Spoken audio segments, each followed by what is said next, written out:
নদী থেকে মৃতদেহ উদ্ধার করতে এসে আটকে ওঠেন পুলিশ। অবাক কাণ্ড, পুলিশ এসে দেখে দেহটি জীবিত রয়েছে। শুক্রবার ঘটনাটি ঘটেছে পুরাতন মালদা নারায়ণপুরের জাতীয় সড়কের ধারে একটি পুকুরে। এক যুবকের ভাসমান দেহ পুকুরে দেখতে পেয়ে এলাকায় চাঞ্চল্য ছড়িয়ে পড়ে এবং স্থানীয় লোকজন মৃত ভাসমান দেহ দেখতে ভিড় জমায় পুকুর পাড়ে এবং প্রায় 1.5 ঘন্টা ধরে ওই যুবক ভাসতে থাকে পুকুরের জলে। ঘটনার খবর পেয়ে ছুটে আসে মালদা থানার পুলিশ। শুধু তাই নয়, দেহ উদ্ধার করার জন্য সাথে নিয়ে আসে হরিজনকে। কিন্তু দেহ উদ্ধার করতে গিয়ে আটকে ওঠেন পুলিশ, কারণ ওই যুবকের দেহটি মৃত নয়, জীবিত রয়েছে। উদ্ধারের পর ওই যুবককে জীবিত দেখে স্থানীয় লোকজন অবাক হয়ে যান। কি করে 1.5 থেকে 2 ঘন্টা পুকুরের জলের মধ্যে বেঁচে থাকলো ওই যুবক? যদিও ওই যুবকের কোনো পরিচয় পাওয়া যায়নি, তবে এলাকাবাসীর ধারণা সম্ভবত মানসিক ভারসাম্য কিংবা মাদকাসক্ত থাকতে পারে ওই যুবক। উদ্ধারের পর ওই যুবক সকলের চোখে ফাঁকি দিয়ে পালিয়ে যেতে সক্ষম হয়। अरे दादा नहीं लिया ना उसे बाद में फिर गिर जाएगा दादा पकड़ के लिया ना इधर, फिर गिर जाएगा ये। सब बांध लेना, लिया यार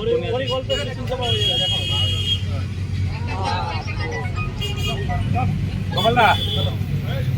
अरे आची तो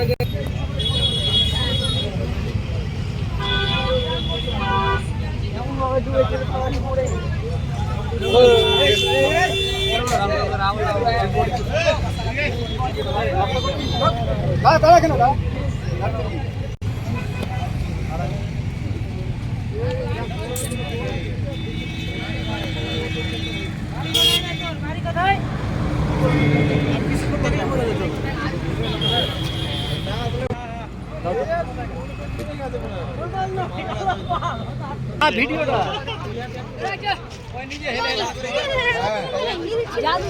ওই এমন ভাবে ভাসছে যে প্রায় আধা ঘন্টা ধরে আমরা কনফিউজ যে ও বেঁচে আছে না মরে গেছে। ভাসছে এখানে হয়েছিল যে একটা লোক মানে ভেসেছিল, মানে বুঝে যাচ্ছিল না যে ও মানে বেঁচে আছে না মারা গেছে। আচ্ছা, তারপরে ওকে পুলিশ প্রশাসনের দ্বারাই তোলা হলো, তারপরে উঠে দিয়ে আবার ডাইরেক্ট চলে আসতো, তার মানে বেঁচে ছিল। আর আমরা কনফিউজে পড়ে আছি যে ও মরে গেছে না বেঁচে আছে। এটাই হচ্ছে ঘটনার খবরে পুলিশে চলে এসেছিল। হ্যাঁ, সঙ্গে সঙ্গে চলে এসেছে। কি মনে হলো লোকটাকে দেখে? মনে হচ্ছে যে ও নেশা করেছিল, পায়খানা টায়খানা করার জন্য, জল খরচ করার জন্য গেছিল, ওই উল্টে পড়ে গেছে তো ভেসে থেকে গেছে। চিট হয়েছিল কি? চিত হয়েছিল। পুরো আশ্চর্যজনক কথা। কি নাম আপনার? আমার নাম হচ্ছে ইব্রাহিম। আর এই জায়গাটার নাম কি? এই জায়গাটার নাম হচ্ছে তোমার নারায়ণপুর। अरे दादा नहीं लिया ना उसे बाद में फिर गिर जाएगा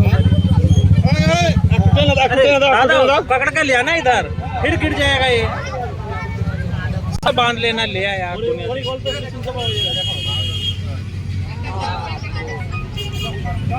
कमला।